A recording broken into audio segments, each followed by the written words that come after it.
ನಮಸ್ತೆ, ನಮಸ್ತೆ. ತಮ್ಮ ವಯಸ್ಸು ಎಷ್ಟು ಸರ್? ನಮ್ದು ಈಗ 22ನೇ ವರ್ಷ ರನ್ನಿಂಗು. ಓಕೆ ನಾವು ರಿಟೈರ್ಡ್ ಪರ್ಸನ್.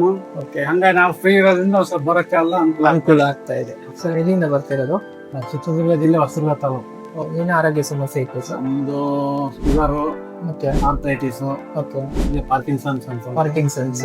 ಸೊ ಮಾತ್ರೆಗಳನ್ನ ತಗೊಂತಾ ಇದ್ರಾ? ಮಾತ್ರೆ ತಗೊಂತಿದ್ವಿ. ಶುಗರ್ಗೆ ಈಗ 18 ವರ್ಷದಿಂದ ತಗೊಂತಿದ್ವಿ. ಓಕೆ, ಇಲ್ಲಿ ಬಂದು ಒಂದು ಎರಡನೇ ದಿವಸಕ್ಕೆ ಕಡಿಮೆ ಮಾಡಿದ್ರು ಒಂದು ಟ್ಯಾಬ್ಲೆಟ್. ಟ್ಯಾಬ್ಲೆಟ್ ಕಡಿಮೆ ಮಾಡಿದ್ದಾರೆ. ಹೇಗೆ ಅನಿಸ್ತಾ ಇದೆ ಸರ್ ಟ್ರೀಟ್ಮೆಂಟ್ ಎಲ್ಲ? ಪರವಾಗಿಲ್ಲ. ಅಂದ್ರೆ ನಮ್ದು ಬಹಳ ವರ್ಷ ಆಗೋಲ್ಲ, ಹಂಗಾಗಿ ಒಂದ್ ಸ್ವಲ್ಪ ಟೈಮ್ ತಗೊಂತಾ ಇದೆ. ಮತ್ತೆ ಓಕೆ, ಹಂಗೆ ಕಂಟಿನ್ಯೂ ಮಾಡಿದ್ರೆ ಅನುಕೂಲ ಆಗುತ್ತೆ. ಪಾರ್ಕಿನ್ಸನ್ಸ್ ಅಂತಂದ್ರೆ ಪಾರ್ಕಿನ್ಸನ್ಸ್ ಬಗ್ಗೆ ಸರ್ ಹೇಗೆ? ಸ್ಕ್ಯಾನ್ ಎಲ್ಲ ಮಾಡಿಸಿದ್ವಿ. ಓಕೆ ಅವಾಗ MRI ಸ್ಕ್ಯಾನು, ಅದ್ರಾಗೂ ಆ ಡಾಕ್ಟರ್ ಏನು ಅಷ್ಟು ಸರಿಯಾಗಿ ಹೇಳಿಲ್ಲ. ಓಕೆ, ನನ್ನ ಬಾಡಿ ಒಂದು ಸ್ವಲ್ಪ ಭಾಳ ವೀಕ್ ಇತ್ತು. ಆಮೇಲೆ ಇಲ್ಲಿ ಬಂದ್ಮೇಲೆಲ್ಲ ಟ್ರೀಟ್ಮೆಂಟ್ ಕೊಟ್ಟರೆ ಸ್ವಲ್ಪ ಪರವಾಗಿಲ್ಲ, ಸ್ವಲ್ಪ ಉತ್ತಮ ಅನಿಸ್ತಾ ಇತ್ತು. ಉತ್ತಮ ಅನಿಸ್ತಾ ಇದೆಯಾ ಸರ್? ನೀಡಲ್ಸ್ ಅಂದ್ರೆ ಭಯ ಪಟ್ಕೊಂತಾರೆ ನೀವು? ಭಯ ಪಡೋದೇ ಅಂತದ್ದು ಏನೂ ಇಲ್ಲ, ಅದೇನು ಗೊತ್ತೇ ಆಗಲ್ಲ. ಸೂಜಿ ಸುತ್ತೋದು ಓಕೆ ಏನು ಭಯ ಪಡೋ ಅಂತ ಅವಶ್ಯಕತೆ ಇಲ್ಲ. ಓಕೆ ಅದನ್ನ ಭಾಳ ಶಾರ್ಪ್ ಇರ್ತಾವಲ್ಲ, ನೀವು ಅವ್ರು ಹಾಕೋದೇ ಗೊತ್ತಾಗಲ್ಲ. ಓಕೆ ಎಲ್ಲೇ ಒಂದೊಂದು ಭಾಗದಾಗ ಇದು ನೋವು ಬರ್ತವೆ. ಓಕೆ, 90% ನೋವಾಗಲ್ಲ. ನೋವಾಗಲ್ಲ.